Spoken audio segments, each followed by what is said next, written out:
Alors, je l'explique d'abord par un fait marquant. Quand j'achète du papier, voilà, je prends du papier, c'est entièrement anonyme. Papier, c'est un truc sans marque. Quand une usine qui fabrique des pneus ferme, il y a une marque, il y a une enseigne, ça parle au public. Stora Enso, ça parle absolument pas, hein. Que ce papier soit fabriqué par ce groupe, en France, ailleurs, le papier est anonyme. À part, je vais prendre une marque, allez, Clairefontaine, mais c'est pas Clairefontaine qui commercialise du papier, fabrique pas. Si ça avait été le groupe Clairefontaine, par exemple, je pense qu'on aurait davantage parlé. Voilà, parce que c'est une marque, c'est connu du public. C'est associé dans l'imaginaire collectif à quelque chose, quoi. Et le journaliste, ça lui cause davantage. Forcément, Stora Enso, je suis désolé, on a des métiers où c'est compliqué. On ne peut pas parler de tout, il y a des choix qui sont à faire. Et Stora Enso, c'était peut-être pas vendeur, marchand. Voilà.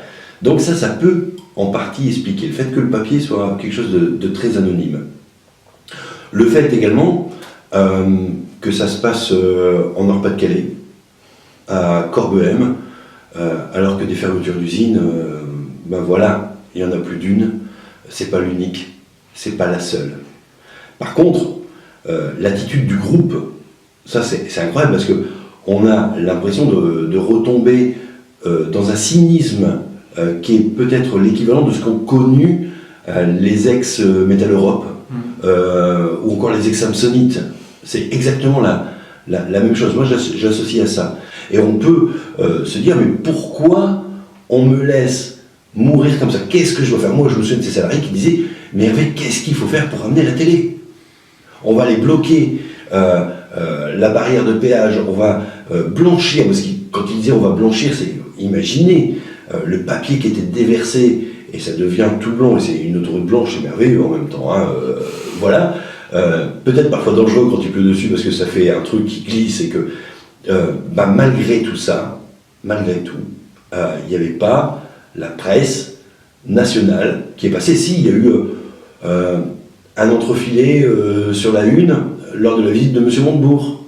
Voilà. Et là, d'un seul coup, ça dure 30 secondes. En même temps, ou alors il faut faire un casting pour faire une émission de télé-réalité en étant estampillé ch'ti pour pouvoir avoir une notoriété et une reconnaissance, ou, j'ai envie de dire, être, et tant pis, hein, mais ce cliché, il a encore la peau dure, hein, être alcoolique, pédophile et consanguin. C'était la banderole du voilà, c'est ça. Mais ça reste, ça laisse des traces, quoi. Et peut-être que oui, effectivement, là on avait des personnes ordinaires qui se battent simplement pour sauver un travail dans une région dont on sait qu'elle est sinistrée.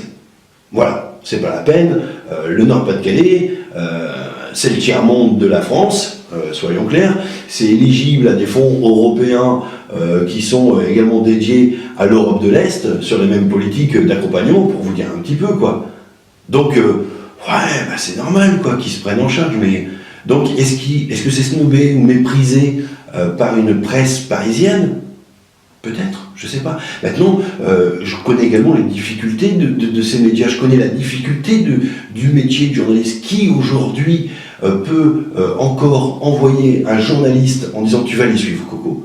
Et puis tu vas prendre le train régulièrement, tu vas venir passer, tu vas te prendre une nuit d'hôtel, mais tu me suis le truc, on lâche pas le morceau. Qui a les moyens de faire ça? La presse aujourd'hui, on a pu... et c'est regrettable.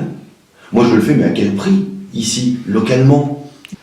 Là, 300 types sur le carreau, dans une région sinistrée, qui va mal, dont c'est le quotidien, dont c'est de l'eau, sur un produit non identifié. Voilà. Avec un groupe qui ne communique pas, qui va vous rendre les choses très compliquées, dont tout le monde sait de toute façon que c'est plié dès le départ. C'est aussi... Il y a un côté lutte non menée ou qui n'ira pas à terme et qui du coup décourage d'avance les uns et les autres. Mais bien sûr, parce qu'il n'y aura pas de rebondissement. On entretient de l'espoir et sans rebondissement, encore maintenant. Mais ces salariés qui gardent l'espoir que quelque chose se passe autour de cette machine. Voilà. Et moi aussi, bien sûr, que j'attends de pouvoir aller enregistrer le bruit de la machine qui tourne.